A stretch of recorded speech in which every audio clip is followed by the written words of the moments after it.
Assalamu alaikum. Welcome to lecture 15 of tax. This is the last lecture under CGT. We are going to cover the reliefs available for CGT under this lecture. So here we are going to focus on the reliefs, why we need reliefs, the types of reliefs. First relief, rollover relief, how the relief works, pro forma, the conditions for the relief and the claim, then partial reinvestment and modified rollover relief. Then the next relief, gift holdover relief. We calculate gain on a gift, how the relief operates, the pro forma, the conditions, non-trade use and claim. The third relief, and when you're sending it at undervalue, business asset disposal relief. The relief which disposal classify as a business asset disposal. Then the claim, investors relief is another relief which is similar to business asset disposal relief but few differences are there. Then introduction of the three reliefs. So BADR, that is business asset disposal reliefs initial with rolled over, holdover and investor. Then finally we are going to conclude with the syllabus, summary and technical articles. So under reliefs, rolled over, gift, business, these three interactions. Then why do we need the relief? See, in CGT, okay, when you're disposing all or part of your business, that's a significant portion, right? Or you are selling shares in a limited company or individual assets used for trading purpose, you are selling it off.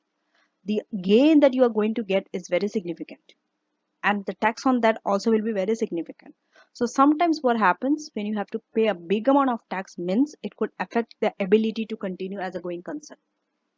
For that reason, they have given you enough reliefs so that you can reduce your tax. Now, the types of relief. There are certain conditions attached to each relief. You have to satisfy them to be eligible for the reliefs. Some reliefs you have to claim, some are automatically you are entitled to the reliefs. Now, first, the rollover relief.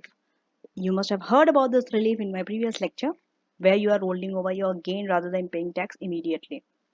So here you are using the proceed that you have received when you are selling your asset and using it to buy another asset. You are reinvesting that in another asset. So this is known as a rolled over. Next is gift holdover or sales at undervalue. Here the transferor's gain, we calculate the gain on transferor.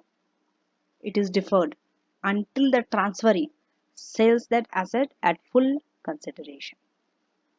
Then business asset disposal relief. Up to 1 million of your gain will be taxed at 10%. This is business asset disposal relief. Okay. Rather than the higher rate. Now, how does rolled over relief works? The first relief, let us understand. This is also known as replacement of business asset. Remember, all this relief, rolled over, gift holdover, business asset, disposal relief, investor are for business assets. Business asset, you have to use it for your business purpose, trading purpose. Otherwise, you're not going to get this reliefs. Okay. So rolled over relief. That's why business asset, this word is always repeated. So replacing of business asset. Okay. So we calculate the gain normally when we are selling an asset. Keep that gain. No tax on that. That gain you will deduct it from the cost of your new asset. That's how we rolled it over. But if you are not reinvesting the entire amount of your old asset into a new asset, you will get rolled over relief, but it will reduce. This will cover in section 2.5, partial reinvestment. So now this claim is eligible. This is the older relief that is eligible both personally and for company. When you go under company, when we study corporation tax, you will see that only one relief is available for company, that is this relief. Rest all the reliefs that we study is for company. Sorry, is for the personal, not for company. Now, at least one relief or two you might get in your exam. So this lecture is also a very significant lecture, because out of the reliefs that you're studying, at least you'll get one or two reliefs or interactions of the reliefs in your question. And how does this relief work? When you're selling an old asset, you use the sale proceed and you reinvest in a new asset. So this is said that there is no gain. Okay, no tax will be calculated when you are selling the old asset. This is how it is rolled over. You deduct it from the cost of new asset, or if the asset is a depreciating asset, okay, new asset is a depreciating asset, this will cover in section 2.6. Then we freeze the gain. The gain is temporarily deferred or held over for a limited period. Now, so this relief prevents business development from being embedded by substantial tax liabilities on chargeable gain. We have covered this in the first slide. Now, pro forma. You need to remember this pro forma. And rolled over relief, by the way, is one of the very famous relief. If you see, that's why it has been mentioned as the number one relief. Compared to the other reliefs, there are two reliefs which are very important. One is rolled over relief, one is business asset disposal relief. These two are often tested. Okay. Now, sale of original asset. Net sale proceed, deduct cost, find the gain. Now, you deduct rolled over relief. Rolled over relief, okay, sometimes it's very easy. You can straight away get it. Okay. Sometimes you will be given the chargeable gain, and then you have to find out the rolled over relief. What was the relief? Because this is the balancing figure. The amount reinvested is chargeable. So reinvested figure they give you in the question, that is chargeable gain. The amount not reinvested. So this minus this. The balance is your rolled over relief. If all proceeds are reinvested, your rolled over relief will be equal to your gain. So nil, no chargeable gain. Now, subsequent sales. So two things you need. One is sale of original asset, and when you're subsequently selling the replacement asset, again you have to calculate the gain normal way. Remember that rolled over gain you have calculated in A as A, now deduct it from the cost of the replacement asset and deduct the amount from sale proceed and get the gain. Now, example 1. So example 1 will help you to understand how the gain is rolled over. Selling an asset for 180, making a gain of 60. Reinvest the proceed to buy replacement for 220. How much is he selling it for? He is receiving 180, but he is buying a replacement asset for 220. What is the difference?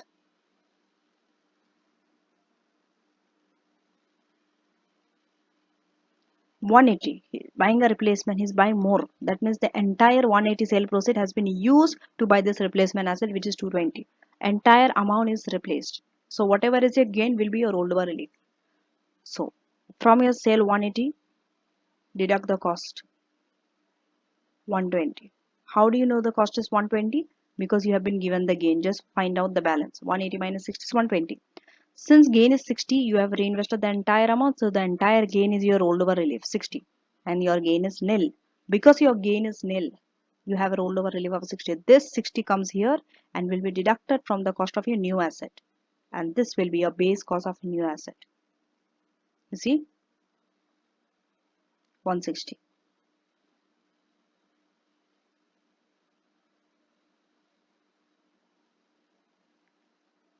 Now, what are the conditions for this relief? Old and new, both asset has to be qualifying business asset. Then, these are the common types of qualifying assets. Land and building used for trade, fixed plant and machinery, goodwill for non-incorporated business. Why non-incorporated business? Because if it's for company, remember, goodwill for company operates in a different way. Okay. Then, the conditions for relief. So, these are the non-qualifying assets. That means if you are given these assets, do not claim rollover relief on that. Movable plant and machinery such as commercial vehicles. Goodwill for a company is a non-qualifying, as I told you. Then the old and the new asset could be in any category. They should not be in the same category, but they should fall under qualifying asset. Okay. And they must be used in the trade of the taxpayer. Both old and new assets should be used in the trade. As I told you, business asset means what? Using in the trade. So the taxpayer, when should they reinvest? Within 12 months before and 3 years after the date of disposal of the old asset. This date you have to remember. It's a must. You have to reinvest between 12 months before the date of selling of whole asset and 3 years after that. Now, claim. So the claim must be made within 4 years of the end of the tax year in which the gain arises. Let's say the gain arises in 2024-25 tax year. You have to make the claim by 5th April 2029. Okay, or within 4 years after the end of tax in which the new asset is acquired, whichever is later. So you have to see later. Is it the time that you are buying the new asset is later, or the or you disposing the old asset? Whichever is later, 4 years from there. Okay, but end of the tax year means 5th April. Now, so activity 1, let us calculate rollover relief and calculate the Graham's chargeable gain. So here he's selling a freehold office block. That means it is eligible. Looking at office block, you know, it's eligible for rollover relief. He has used it in a trade. They will always tell you whether it was used for a business or not. 1.25 million sold. Cost was 700. Bought another freehold for 1.4. Then again he sold for 1.5 without replacing it. First time he replaced, second time he did not replace. So let us calculate his chargeable gain.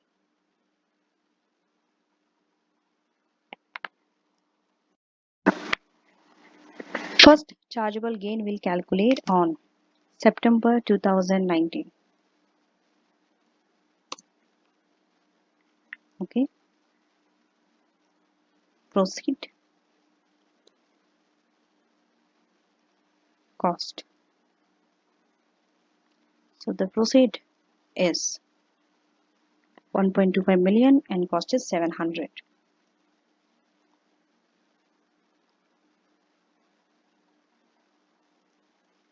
Minus 700,000. Then do the sum function and calculate the total.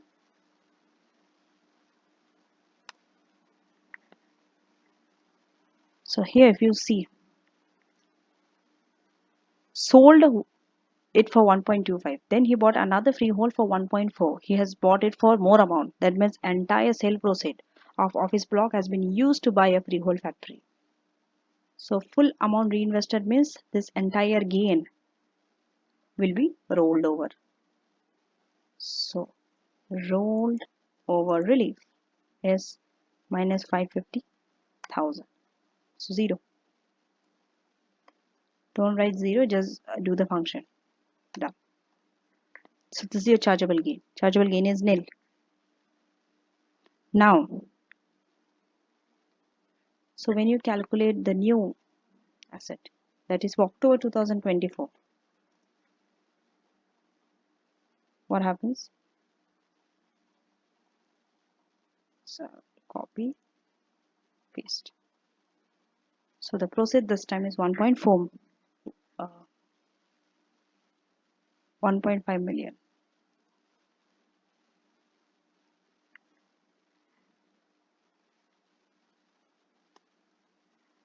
And the cost you see here. So he bought it for 1.4. That's the cost.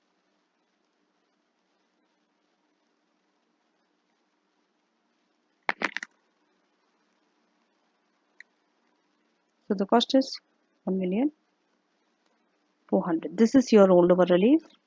So this we deduct from the cost. Now this is the cost of your new asset, 850. So here from here you deduct, proceed, deduct the new cost, 650,000. This is your gain when you are selling the new factory.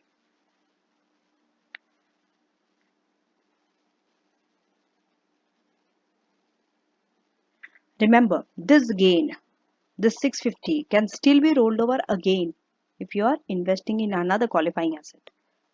Okay, so you can keep on reinvesting and deferring your gain until finally you sell and you do not replace it. Like in this case, they did not replace it after 1st October 2024. That's why we calculate the gain and then we don't claim rollover relief after that. For rollover relief to be claimed, you should keep on replacing it with a business asset. So the answer for activity 1, chargeable gain is 0 because we have reinvested the entire amount. Now,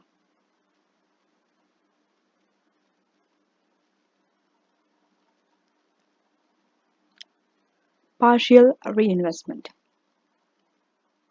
So here, when it's partially reinvestment, only up to the amount reinvested, you can claim the rollover relief. The one amount not reinvested, it is taxable. So the amount chargeable is lower of the gain and the proceed not reinvested. Balance of the gain is rolled over. Here you are going to find the rolled over relief through the balancing figure.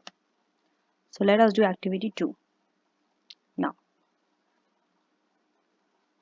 facts as in activity 1 except for the cost of new factory acquired in this. Two different figures are provided in the reverse facts below. Okay, 1 and 2. You have to deal them separately. First one, he is selling his office block for 1.25, 1.25, and it has been used in the trade. Cost is 700. Here also cost is 700. Then he bought a freehold factory for 1.5. Here he bought a freehold factory for 650. The difference is here. He sold it for 1.5. He sold it for 1.5. The only difference is when he's buying a new factory, the cost. So in the first one, he sold for 1.5. He is reinvesting 1.15. Entire amount is not reinvested in the first one. In the second one, if you see, he is investing the entire amount in the second one. So let us solve activity 2. So under the first one, where you are not replacing the entire amount. So already gain is calculated. Okay. Gain was 550,000 here. You see the gain 550. Now using that gain 550.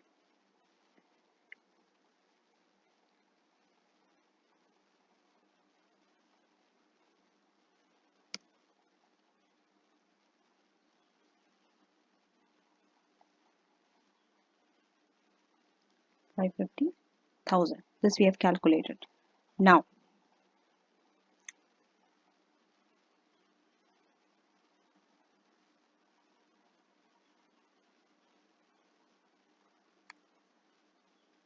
so here we are going to find the amount not reinvested. Okay, proceed.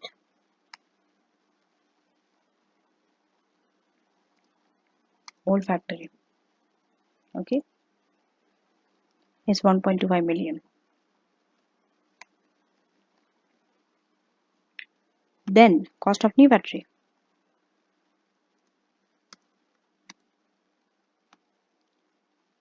One 50 into 3. So now when you come here, deduct this from this. This is the amount not reinvested. 100,000 not reinvested. So the relief will be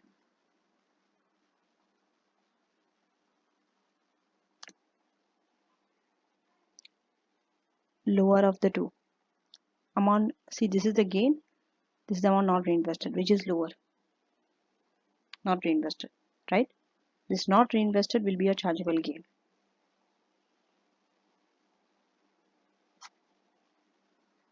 So the relief would be, okay, just write the chargeable gain. Chargeable gain is the lower of the gain or the amount not reinvested, lower. So amount not reinvested is 100,000, this one. Just copy it here. And then this would be the balance, the relief. This minus the gain. Sale proceed minus the gain. The gain and minus the old gain minus this new gain. So this is your rollover relief, which is 450,000. This is for September 2019, by the way. Now we are moving on to October 2024 scenario. Here you are selling it for 1.5 million.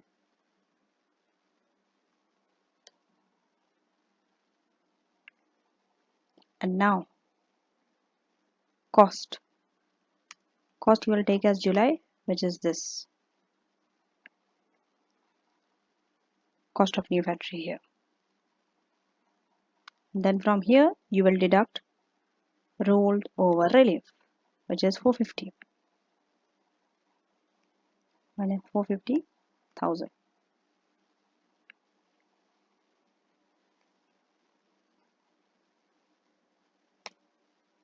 So here it's this minus this. This is your gain now, chargeable gain, 800,000. Now moving on to the second one, when the replacement cost is 650. So everything else remains the same. Wherever it is 650, we'll just change it with 1.15. This remain 550. Here it will be 125. Now cost will be 650. Okay. So amount not reinvested is 600. If we see what is the lower, not reinvested or gain, gain is lower. So this time your gain would be 550. So then your rollover relief will be 0. No rollover relief here.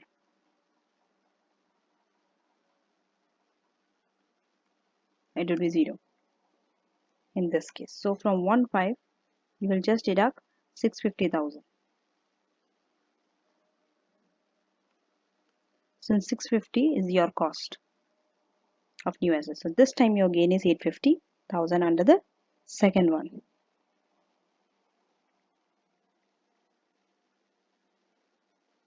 Now,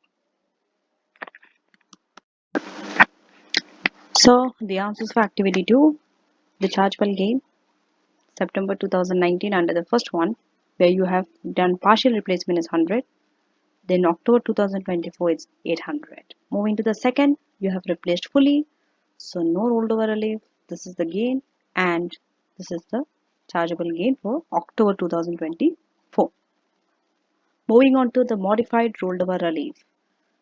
So as stated in section 2.1, if your new qualifying asset is a depreciating asset, then rolled over gain arising on the disposal of the old asset will not be deducted from the cost of the new asset this time. This time it will be delayed for a limited period. You calculate the gain and it is deferred.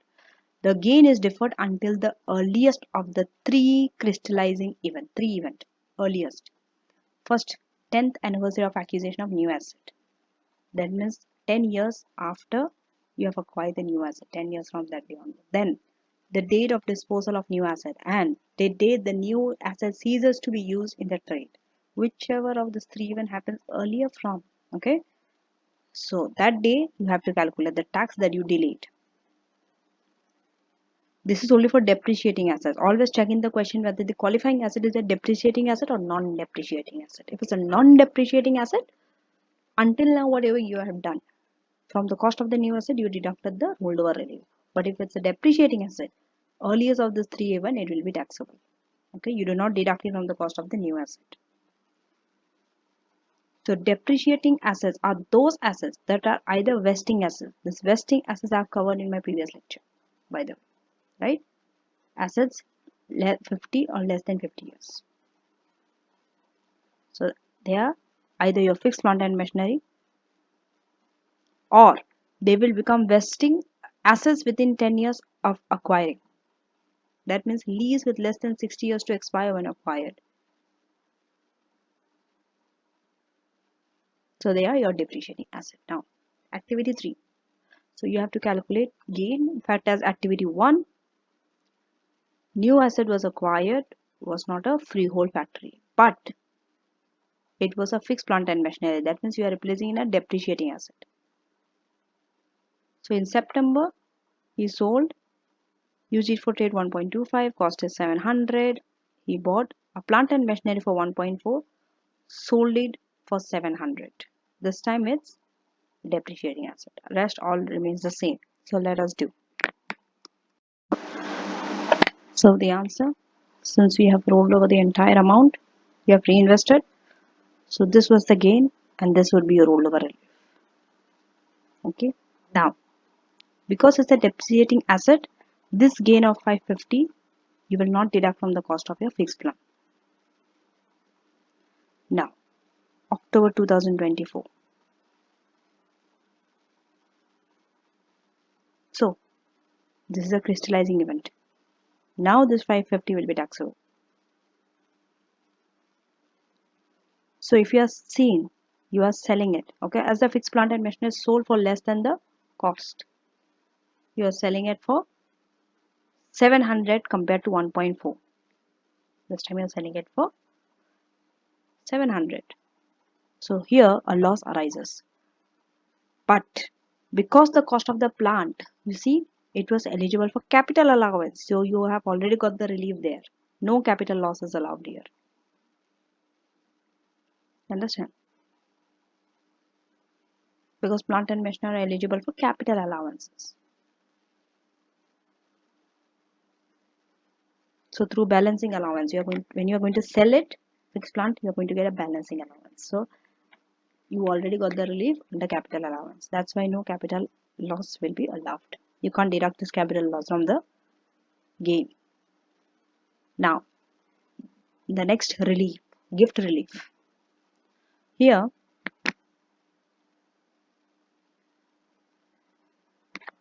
a disposal by a way of gift is a chargeable disposal in spite of the transferor not receiving any proceeds from the transferee. Even if the transferor does not receive any amount from the transferee, if he is gifting, that gift will be taken as a chargeable disposal in CGD. So, gift holdover relief, where you are deferring, holding over your gain on the gift until that gift is disposed by the recipient at a later date. Till that date, you are holding over. In rolled over relief and gift relief, how it's different? In rolled over relief, you are holding it over until you are replacing in a qualifying business asset. Gift relief, until the recipient disposes, until that date. So this gain, you compare with the deemed proceed. What is the deemed proceed? Market value of the gifted asset with cost. Market value of the gifted asset, you compare with the cost and find the gain when it's a gift. So the deemed proceed becomes the cost of the asset to the transferee. How does this relief operates? You're holding over the transferor's gain against the transferee's base cost. So no amount chargeable on the transferor when he is making the disposal. And the cost of the asset of the transferee will be reduced by the deemed proceed. Okay, so the deemed proceed value to the transfer less the held over gain would be the cost to the transferee. Now, so in the hands of transferee, it will be assessed the held over gain when you are selling it.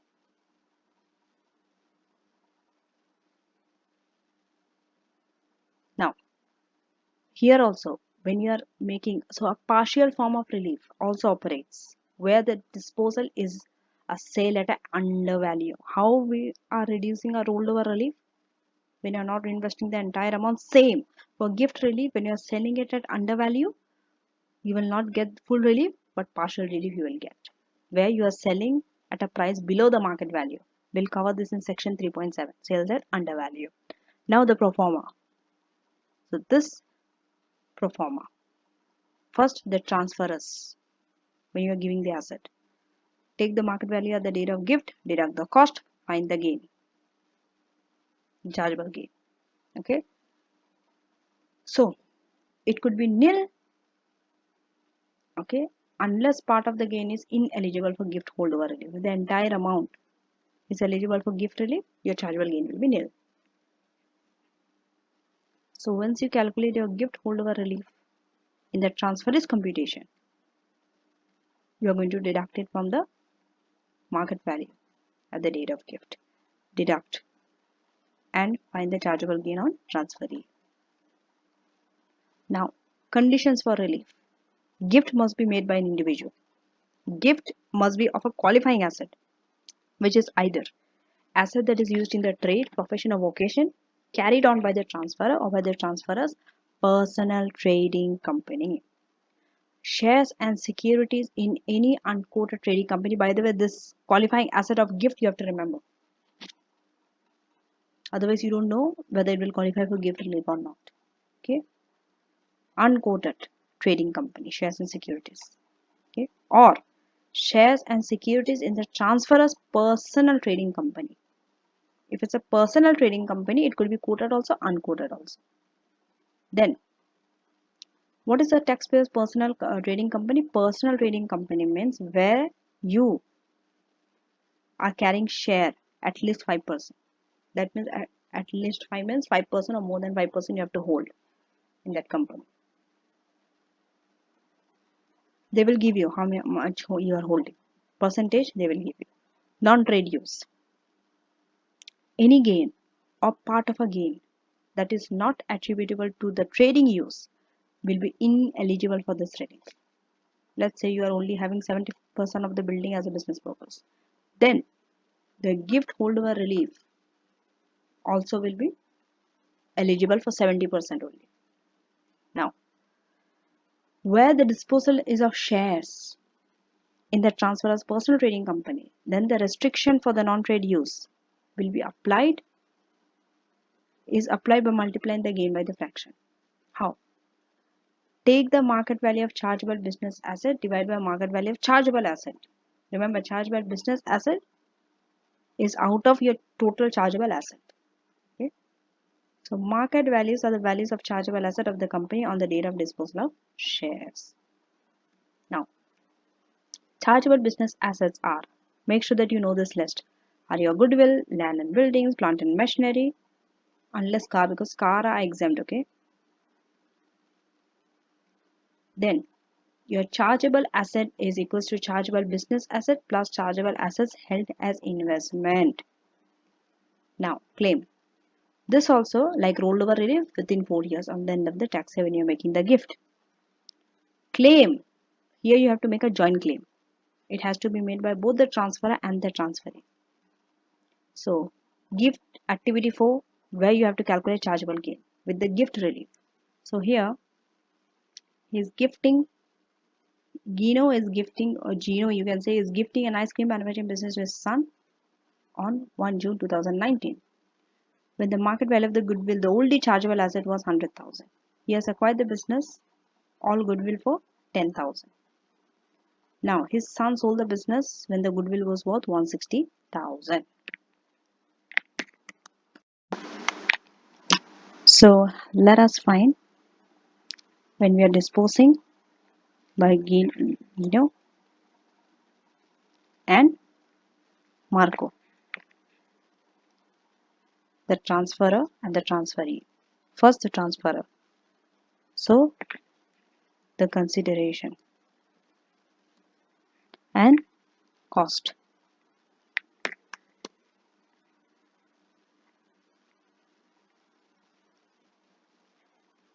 Held over relief and chargeable gain.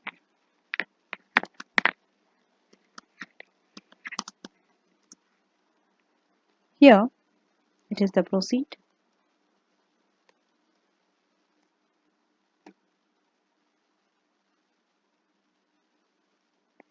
Then from here deemed cost. Hold over relief. Less hold over relief from the deemed cost and then chargeable gain.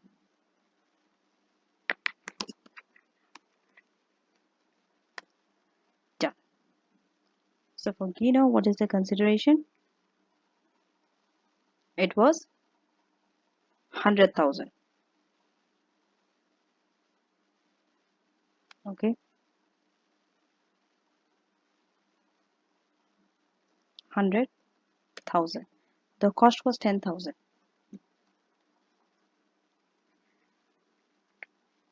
So do the sum function. It's 90. Then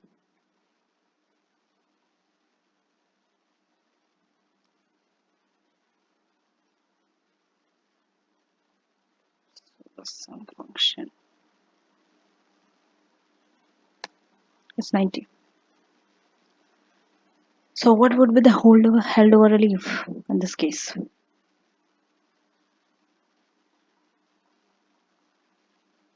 All right, 4 again.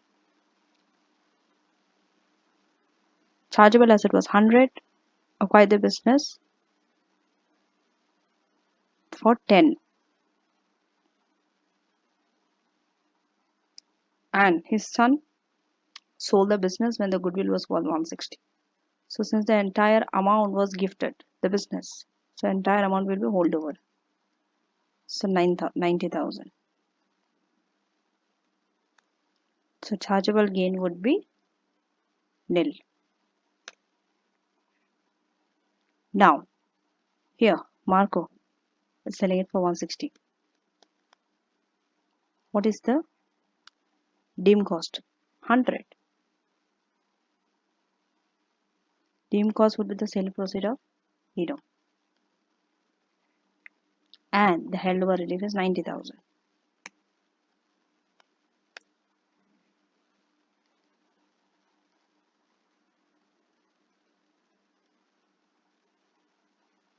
Here,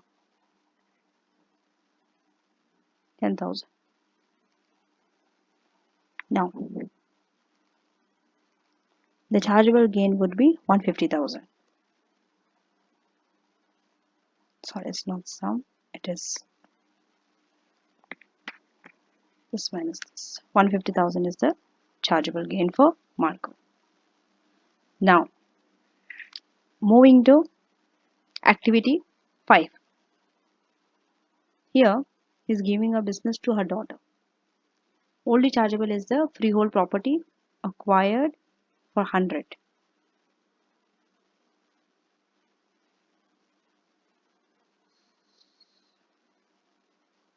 He has acquired it for 100.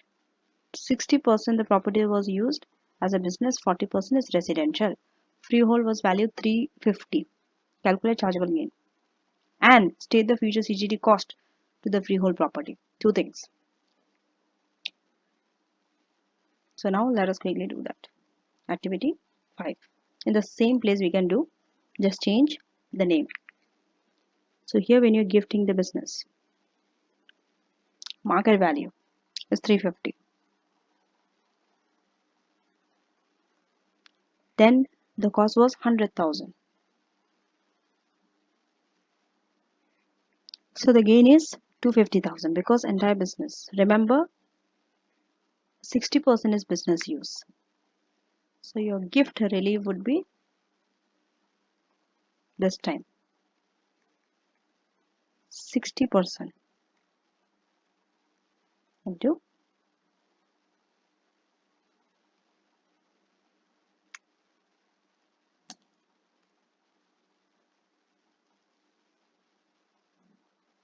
this. So 150,000 is your held over relief. When you come here, this minus this. So 100,000 is your chargeable gain. Now, the future cost. So what is the market value? Remember, this 350 would be the cost. So it is 350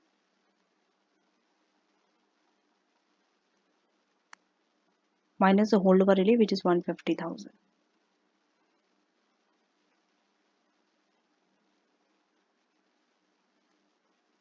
So it's 200,000. This is the cost.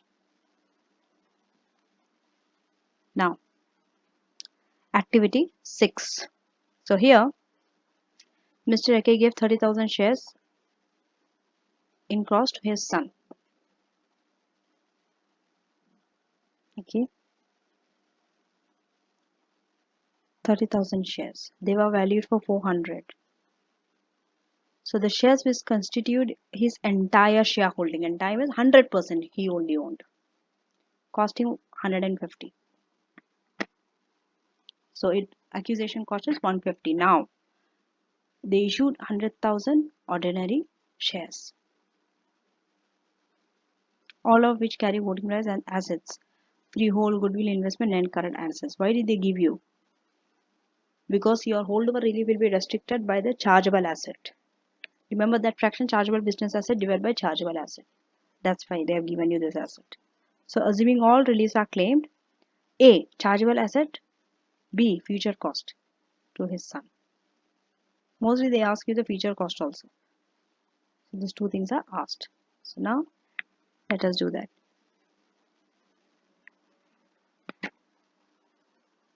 So it was valued for 400, cost was 150.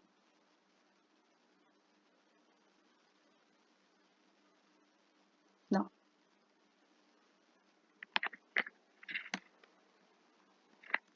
400 and it was 150. So it's 250. Now holdover relief would be restricted. How? When you're taking the holdover relief, okay, it is on this 250 multiply by, say in this, what is your chargeable business asset? Two things, factory and goodwill. So 800 and 100. 800 and 100 makes 900,000. Divide by the total chargeable asset. Remember, net current asset. Okay, what is your chargeable asset? Net current asset is not a chargeable asset, but investment 50,000 is a chargeable asset. Not a chargeable business asset, but chargeable asset. So with that 100, it's 150,000 because 180 plus, sorry, 800 plus 100 plus 50. So 950,000. 950,000. So we are going to drop down the decimal. So 236,842. This is your holdover relief. And then automatically your chargeable gain is calculated 13,158. Now, so they want the cost for the son, the future cost, right? This 400. So 400. Now, this relief you will be deducting from the cost.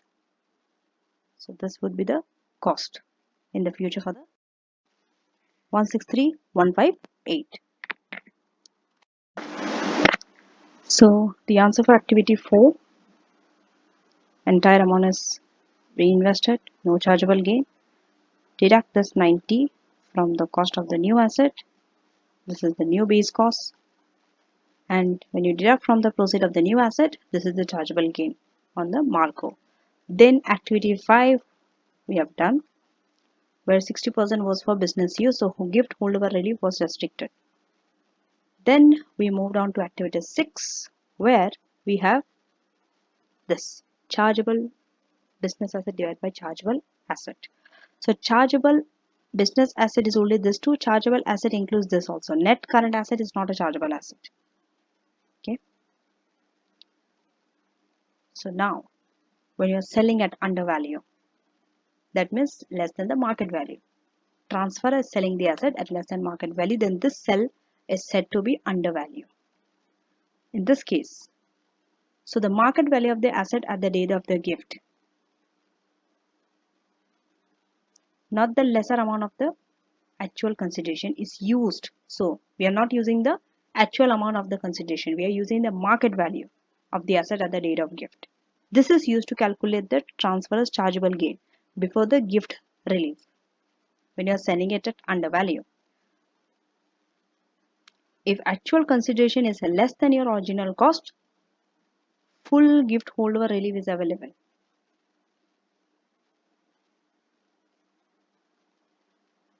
Okay. If your actual consideration is more than the original cost, the excess will be taxed on the transfer immediately. The rest of the gain is held over. And the amount chargeable is the excess of actual proceed over original cost, and the balance of the gain is deferred. This is what we have discussed. So let us do activity 7. Here Angela is bringing an asset for 100. She used it for trade. She sold it to daughter for 120 when it was what? 240. So calculate the chargeable gain and also the daughter's future CGT cost. So here we'll use the market value. Remember, not the lesser amount, not the 120. We will be using the 240, the actual market value. So from 240, we'll deduct 100.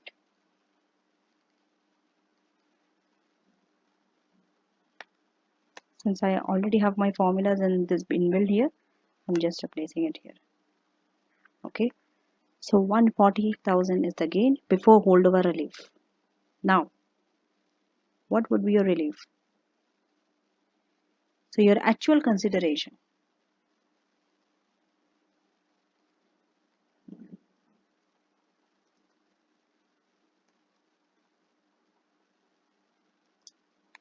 There is a working required here. Your actual consideration is 120,000. Isn't it? But the cost is 100.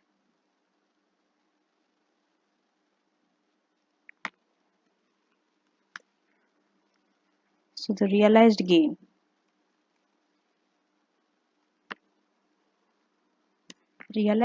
is 20,000.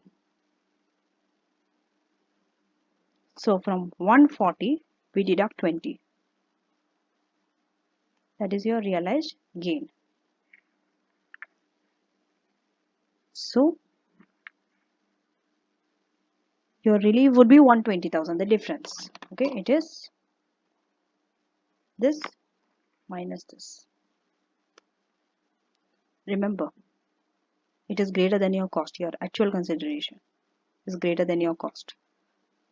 So the excess will be taxable. That means this 20,000 will be taxable. You see here. So the balance would be your held over relief. So 20,000 will be taxable. That is chargeable. Now, so 120,000 is the relief. And they want the future CGT cost for the daughter. So market value would be using 240. 240,000. From here, we are going to deduct held over relief, which is 120. So 120,000 is the cost for the daughter. So the answer for activity 7, here you see the actual sale proceed is more than the cost, so the excess is 20,000. Realized gain is chargeable. The balance is your held over gain, which you deduct from here. Moving on to the next relief, business asset disposal relief. Very important from the point of ATX also. In ATX, this is a very significant relief. Most of the time it comes. Okay, so this relief allows you to get lower tax rate, that is at 10%. And this usually happens, this relief usually you get when you are disposing your entire business or significant part of your business, not just individual business asset, remember. Okay, so the relief rate of 10%. This is applied to your net gain. Gain less losses. First you deduct losses. Okay, on your net gain this 10% is applied up to 1 million. Okay, from one or more material disposal of assets or shares. It has to be a material disposal of assets or shares. Could be assets, could be shares. This 1 million limit is a lifetime limit. It's not a limit applied to each relevant disposal. No, it's a lifetime. So the available maximum relief, remember, it keeps on reducing after each disposal. This 1 million limit will go down. Okay, and any gain above 1 million lifetime limit will be taxed at the normal CGT rate depending on the individual's taxable income. Now, so the capital loss relating to the disposal of the assets not eligible for business asset disposal relief. What happens?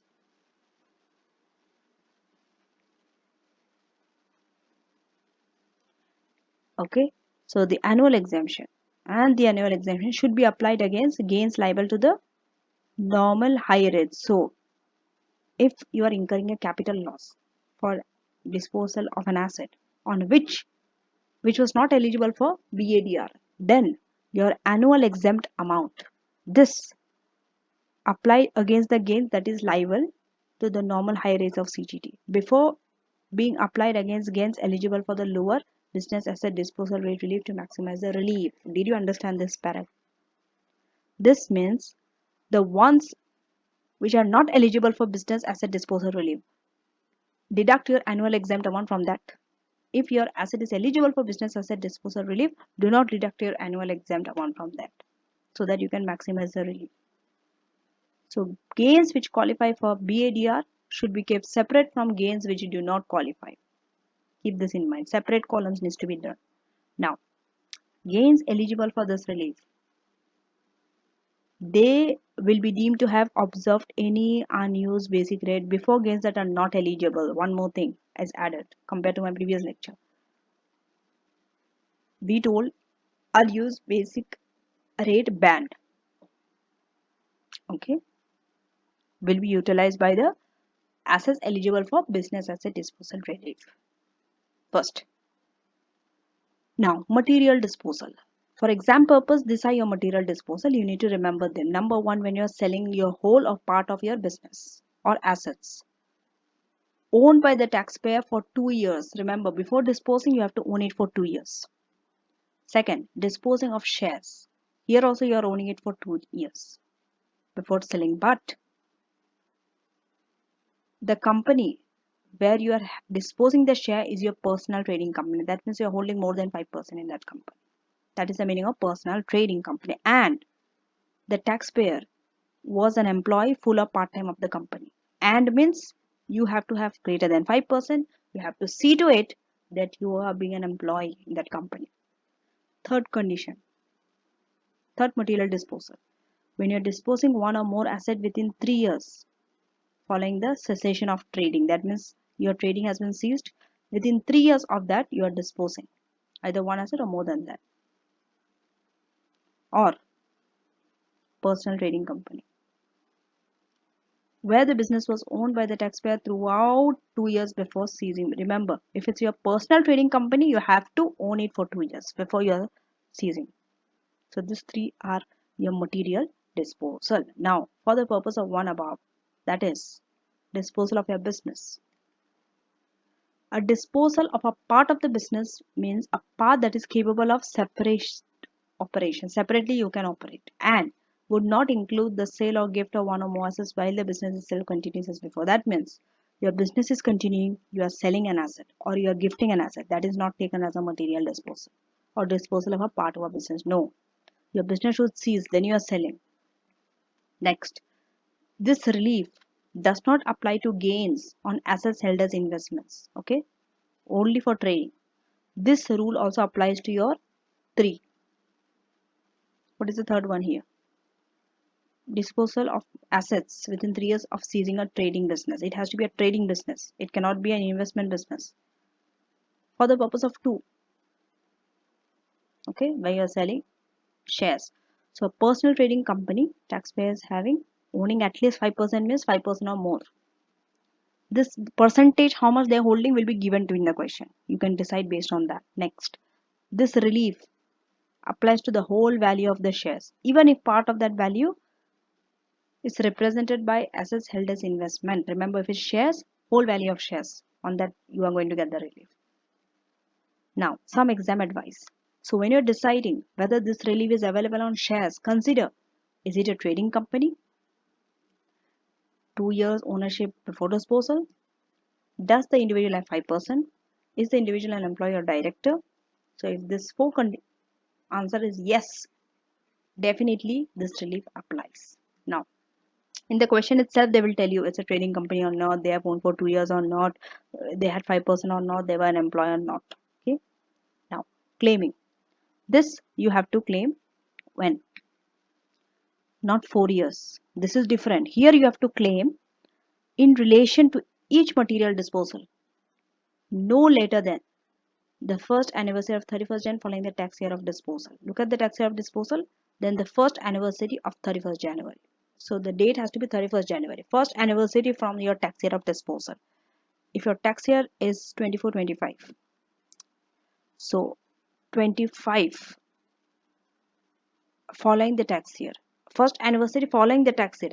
See, 24-25. The tax year is, it will be 2025. Tax year ends, right? Following the tax year means 2026, and first anniversary from 2026 means 2027. Date 31st Jan. So 31st Jan 2027. Remembering this date is enough for this disposal. Okay, then you will know for the future what you have to apply. Now, activity 8. So let us do activity 8.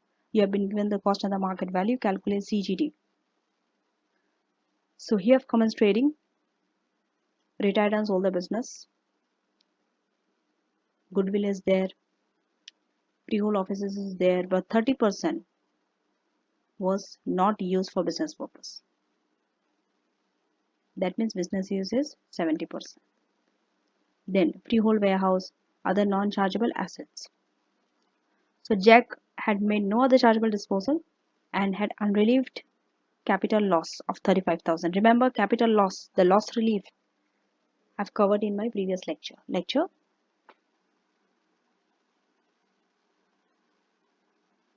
Where? Under the loss relief chapter. But loss relief and all I have covered for under income tax when I was doing income tax. That is lecture 11. So here taxable income is given 50. 50 means is a high rate taxpayer. No unused basic rate band is available because his taxable income is personal allowance has been deducted. Jack had not made any previous disposal qualifying for this one. That means full 1 million limit he did not touch. It's available. So let us do activity 8. So now we are going to divide the two types of gain into two separate categories: eligible gain and other gains. Okay. So here we are going to put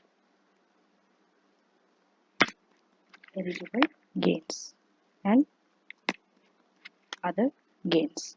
Okay. Now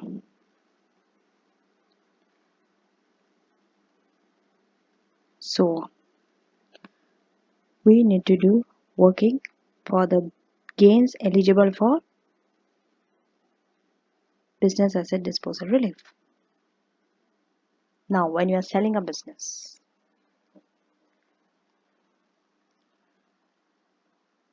okay, so goodwill is ineligible, freehold offices is eligible,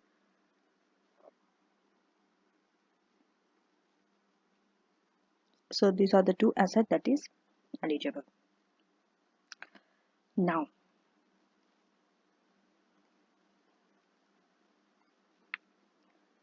so we will be doing the working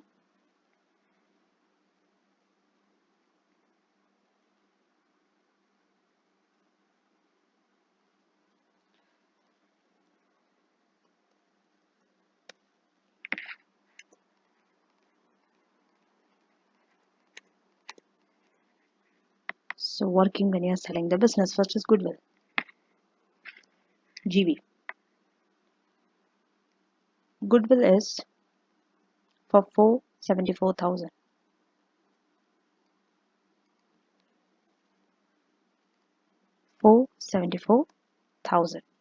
Next, freehold offices. Okay, so it is at market value. Your market value is equals to your gain. There is no cost given for goodwill. Now we are moving on to freehold offices. Okay, offices. So now market value and the cost is given. If you say market value is 880 and the cost is 400. So market value and cost. So it is 880 Cost is 400 and do the sum function 480,000. Now from this 480,000, remember 70% is the business use.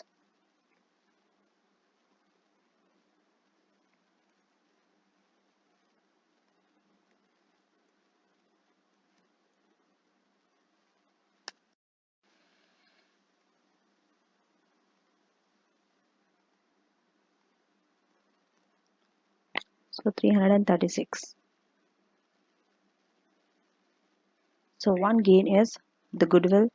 This is the gain for the office. Here, since we don't have any costs, remember, for goodwill, your market value 474 is only your gain. Now, so the two gains we have got. Now, freehold warehouse.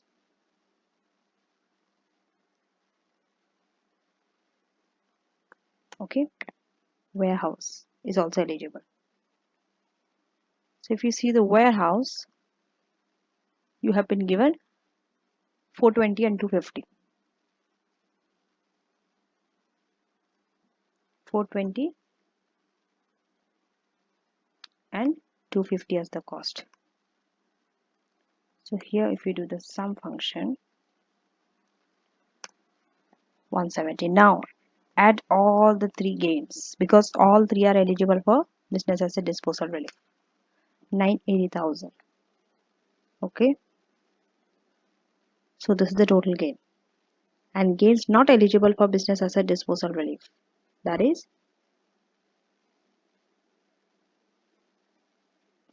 remember this office we have used here.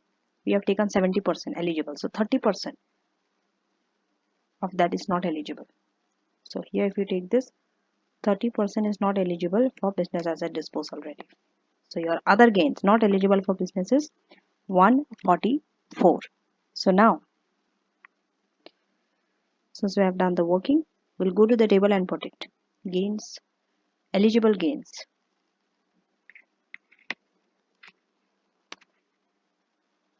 $980 and other gains 144,000. Now gains will deduct from other gains. Okay, the annual exempt amount, so AEA minus 3,000. Then capital losses brought forward. Remember, first AEA, then capital losses brought forward will deduct.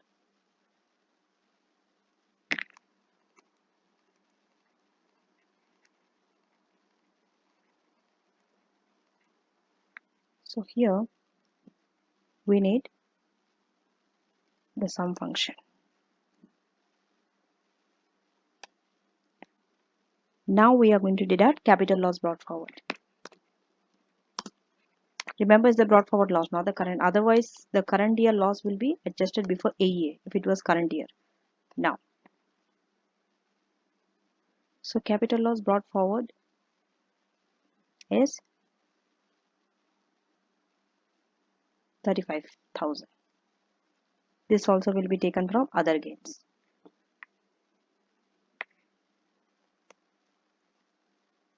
So take the sum function and done. Now,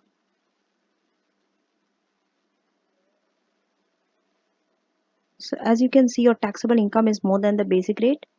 BAD is at 10, rest at 20%. So this will be taxed at 20% and this will be taxed at 10%. So just take this and multiply by this.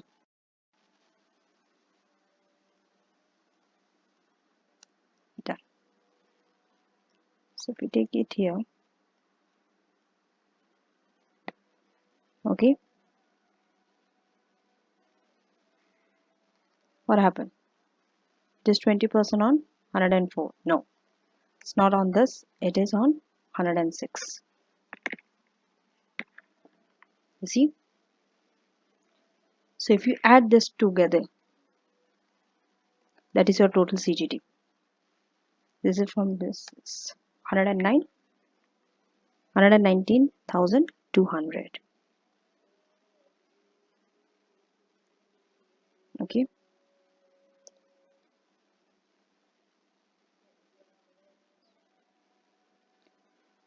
So remember, you have to see whether the Jack is owning the business 2 years or not. If you see here, he commenced trading on 1st July 1999 and selling at 24. So he hold it 2 years before disposing. That's why he's eligible for business as a disposal relief. Now, remember the part not used for the officers, business asset disposal relief will not be eligible for that part. That's why only it is restricted to 70%. Now, we will be doing activity 9 and activity 10. So you have to calculate the CGT liability for both. Now, so activity 9 here, Richard is a director.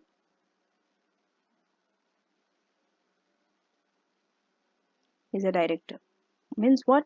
He's an employee in a trading company. Company is also trading. He's owning 32,000, acquired at 3 each on this date, 29 September. You have to see whether he's owning it for 2 years or not and 5% or not. So it's 10%.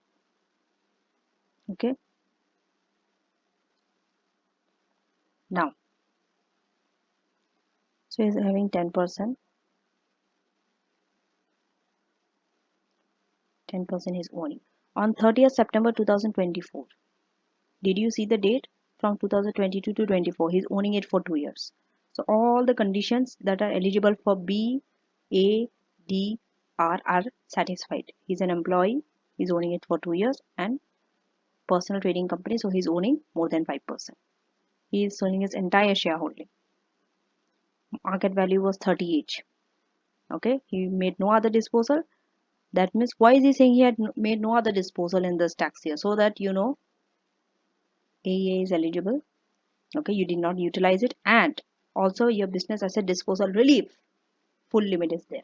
Okay, so but had made a previous disposal eligible for this one that had given rise to 200 of gains. That means up to 800,000 of gains will be taxed at 8% under BADR relief. So in this case, he is eligible for business asset disposal relief, and his taxable income is 200,000. That means he is a high rate taxpayer, additional rate taxpayer. So he will be taxed at 20%, the ones which are not eligible for the relief. So let us do activity 9.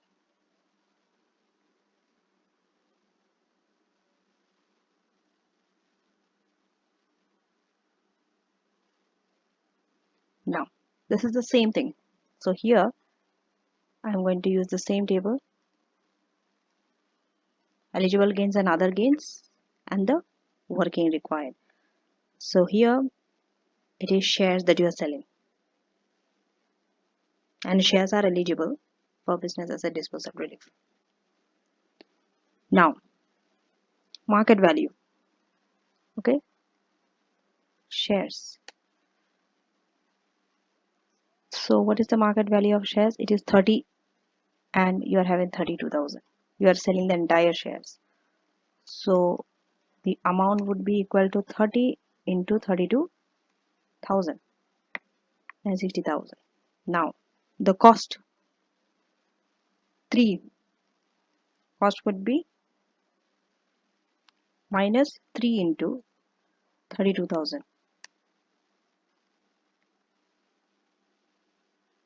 Okay, so it is 96,000. Let's do the sum function and find out this.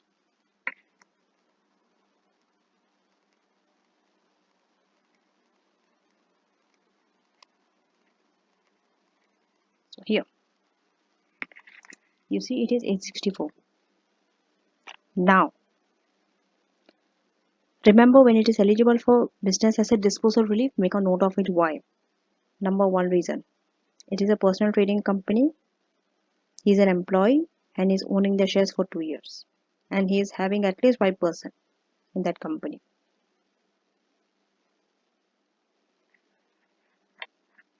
So now Remember business asset disposal relief. Okay, so if you see this 864, this is the gain. This is eligible for business asset disposal relief. But remember, 200,000 was already made before, which was eligible for this relief. So now the limit from 1,200,000 goes. You are left with 800 limit. Only up to this much out of this will be eligible for the 10%. The excess will be charged at the 20%. Okay. So excess is this. This is other gain. This 64,000 is the other gain.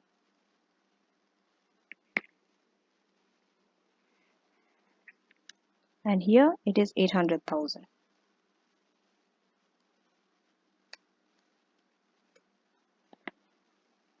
Okay. And now we are going to deduct annual. We don't have any brought forward loss. So other gain is 61 and this is 800. So now when we are taking this 10%, it is on this 800,000. So 80,000 and this 20,000. 20% will be on 61,000. So the total is 92,200.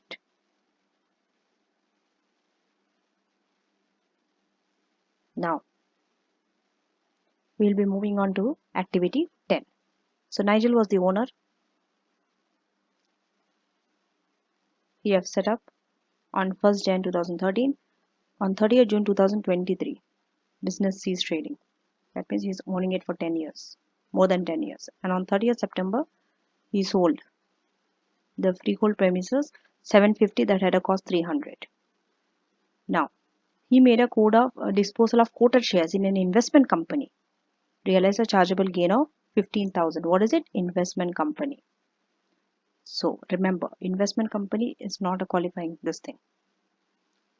So he had made no any previous disposal eligible for this relief. Taxable income is 30,000. That means out of 37,700, then 30,000. So 7,700 up to 7,700 gain can be charged at the lower rate, lower CGT rate, that is 10%, because basic rate was not utilized. Okay, so let us quickly do that. Here also same table, other gains, eligible gains. Okay, so first we'll do the working. Under working, this is freehold building. So the cost was, sorry, the proceed was 750 and the cost was 300.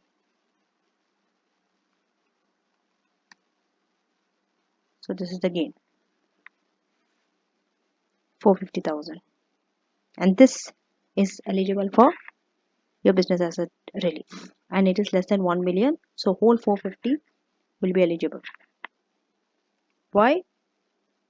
Because you have owned it for 2 years and the building was sold within 3 years following the date of cession. When are you selling the building, by the way? Look at the date. 30th June 2023, business ceased, and on 30th September, that means within 3 years of ceasing, you are selling the business. So it is eligible. Okay. So 450. This 450,000 is eligible for the relief. Next, other gains. Other gains they have given you 15,000, right? That is from investment. So that 15,000 is not eligible. From 15,000, we deduct the annual exempt amount and get the taxable. Okay. So now,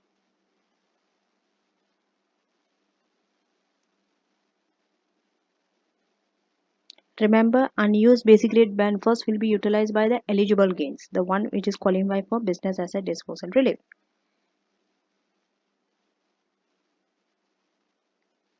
Okay. So, anyway, 450 is more than the limit 7,700. So this entire amount will be taxed at 10%, and this is the amount, and this 12,000 will be taxed at 20%, and this is the amount, and when you add together it's 47,400.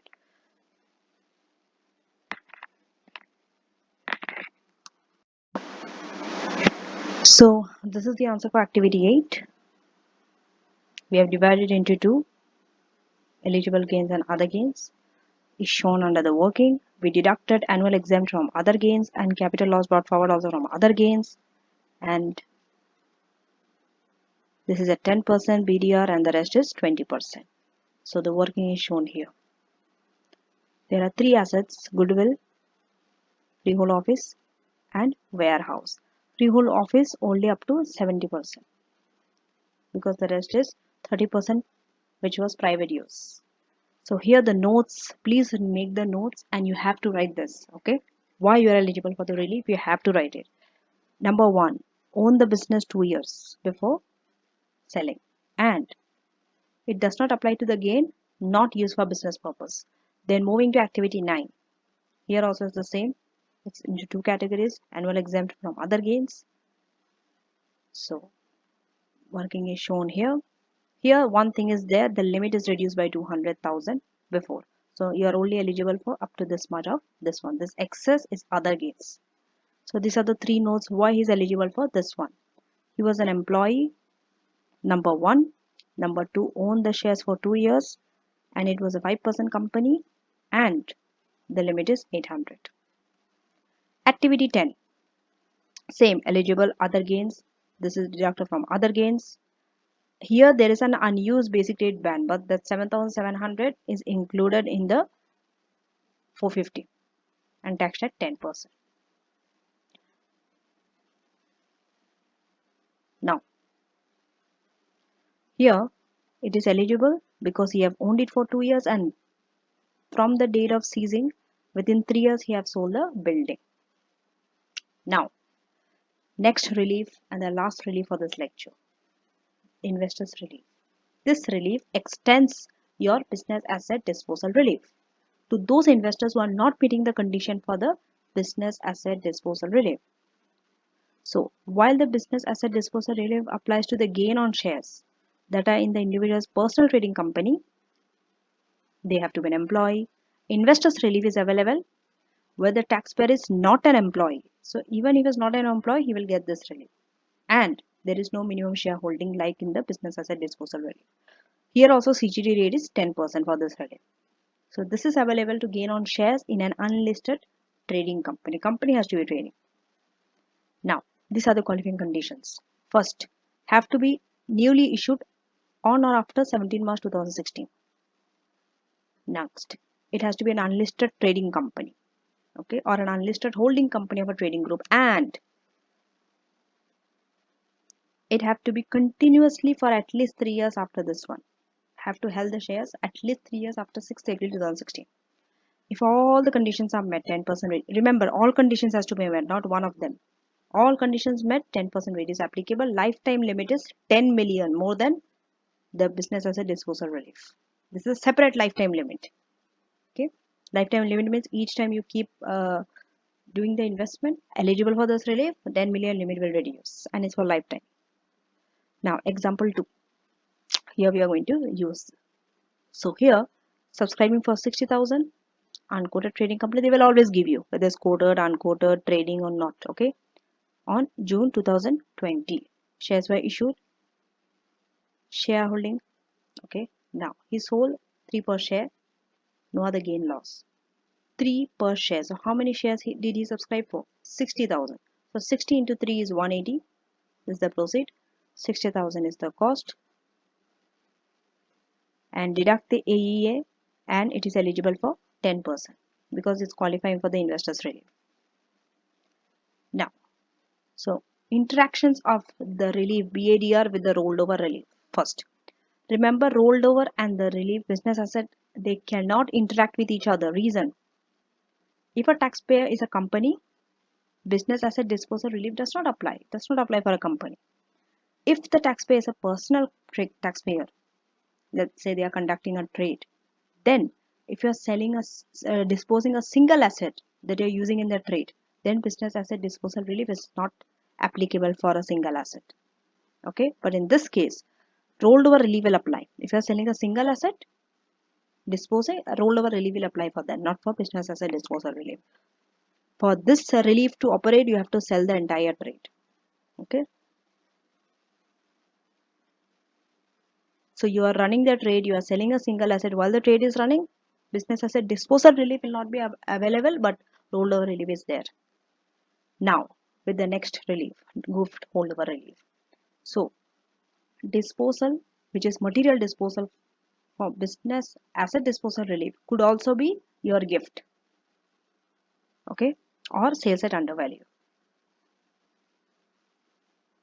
So, if you see the conditions for both reliefs are similar, this reliefs they interact with each other well. And as the gift holdover relief eliminates a gain, that means it eliminates a gain to be taxed in the hands of the tax transferor. It should be claimed by the transferor in preference to this one. See, wherever you are getting a gift relief and a business asset disposal relief, you are eligible for both. First, claim the business gift relief. Okay, this should be claimed by whom? The transferor in preference to business asset disposal relief. Why? Because business asset disposal relief only reduces the rate of tax on your chargeable gain. But gift hold relief completely eliminates the gain in the hands of the transfer. So which one is better? Reducing the rate or eliminating? Eliminating.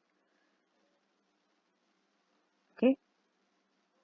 But here, in one way, it will not be eliminated. Gift holdover relief will not eliminate the gain. When? Unless the relief is restricted for non-trade use. If you are having a non-trade use, your gift holdover relief will reduce.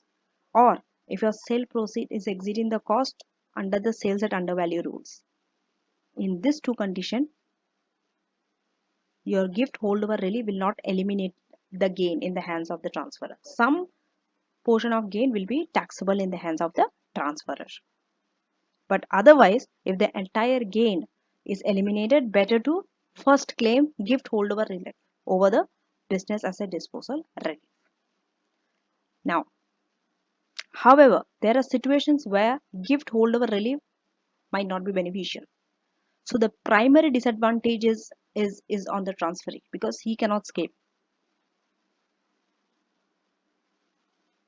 Remember that who has to pay the tax? Transferee has to pay the tax on the gain. His gain plus the transferor's deferred gain if he sells the asset that was gifted to him by the transferor for full consideration. And where an asset would qualify for this relief, business asset disposal relief, for the transferor but not for the transferee, and where the transfer is a higher rate taxpayer, then this should be taken into consideration. See, if the transferor is a lower rate taxpayer and he's eligible for this relief, business asset disposal relief, better claim it. Because if it goes in the hands of the transferee who is a higher rate taxpayer, he has to pay more. Better to get it charged at a lower rate, 20% in the hands of, 10% in the hands of the transferor rather than being charged at 20% later on in the hands of the transferee for the future sale. In addition, if the gain for the transferor would fall within the annual exempt amount, that means 3,000 or less than that, then there is no CGT that is due. So there is no benefit to claim gift holdover relief. No benefit. If you are not having anything to charge, it is already exempted by annual exemption amount. Why to charge gift holdover relief? Don't claim it. Now, example 3. Interaction of business with gift relief. Now here, Ferrier has made a gift, entire holding of 50,000. That's a 50% shareholding, unquoted trading company. They have purchased the shares for 50. Who was an employee of the company until 31st May 2024. Market value of the share was 150. Sold 50,000 shares for 153. He has never been an employee or a director. Now both are high rate taxpayer. They did not make any chargeable gain. So let us solve example 3. Now here first scenario, there is no election for gift holdover relief. We'll see what is the CGT under this. So what is the proceed? 150. Cost is 50. Deduct annual exempt amount and get it taxed at 10%.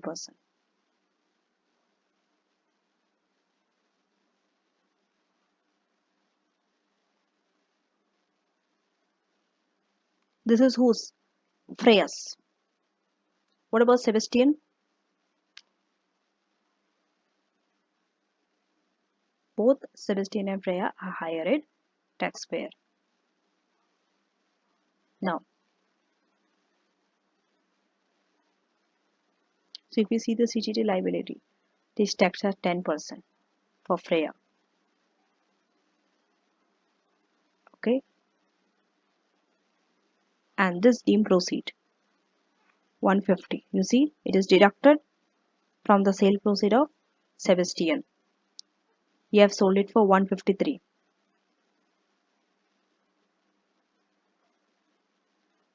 So for Sebastian, the chargeable gain is 3000. This is covered by his annual exempt amount. That's why Sebastian will not pay any CGT.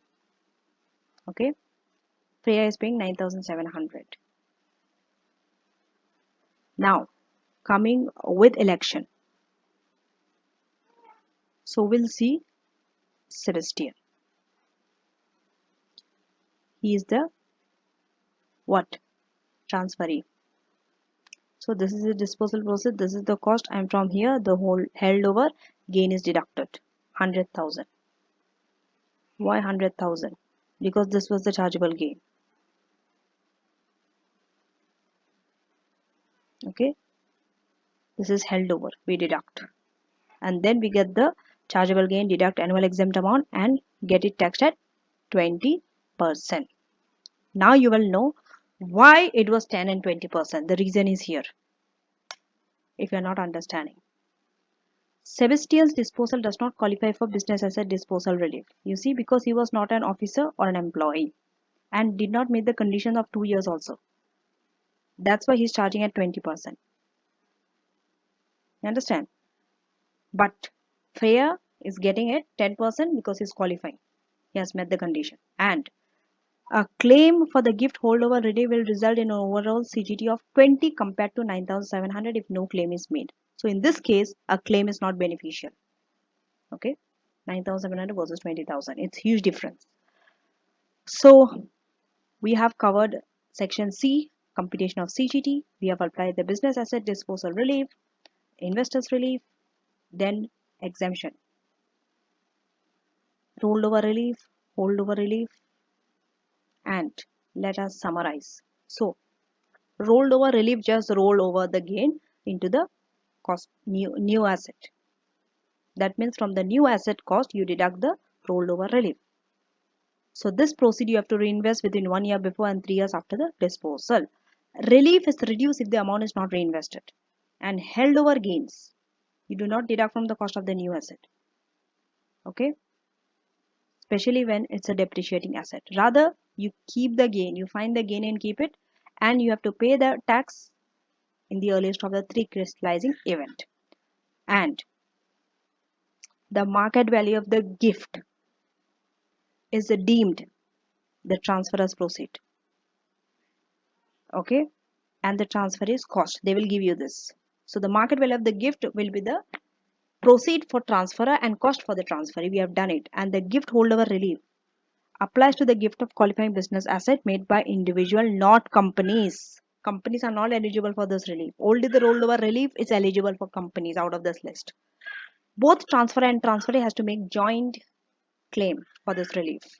Then business asset disposal relief means you will be paying at a lower rate 10%.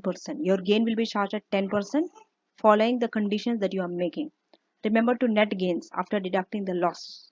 Okay, and the lifetime limit is 1 million, and any unused basic rate band will be utilized by this type of gain which is qualifying for the relief. Then investors relief is also 10%, and minimum is for 3 years. Remember, lifetime limit is 10 million for investors relief. They might test investors relief also along with business asset disposal relief. So that's it. In this area you have to read the 2 technical articles, chargeable gain part 1 and chargeable gain part 2. In fact, for all the 4 lectures for CGT, lecture 12, 13, 14 and 15, these are the 2 technical articles, including one more technical article on cars. So including chargeable gain part 1 and 2 and cars, these are the 3 technical articles we have to read. So that's it. Make sure that you do questions on CGT from your revision kit and past paper on your CV platform. I have finished capital gain tax. Now, lecture 16 onwards, the following 5 lectures will be on your corporation tax, which companies pay on their profits. So, lecture 16, 17, 18, 19, and 20. From lecture 16 to 20, we will be focusing on the next type of tax, that is corporation tax. So, make sure that you do questions on your income tax and capital gain tax, since I've finished the two tax completely. So, 2 areas of your syllabus you have finished. Thank you for watching, and do not forget to subscribe to my channel. If you haven't subscribed, do watch my tax playlist. All the previous lectures are there up to lecture 15. So see you in the next lecture with corporation tax.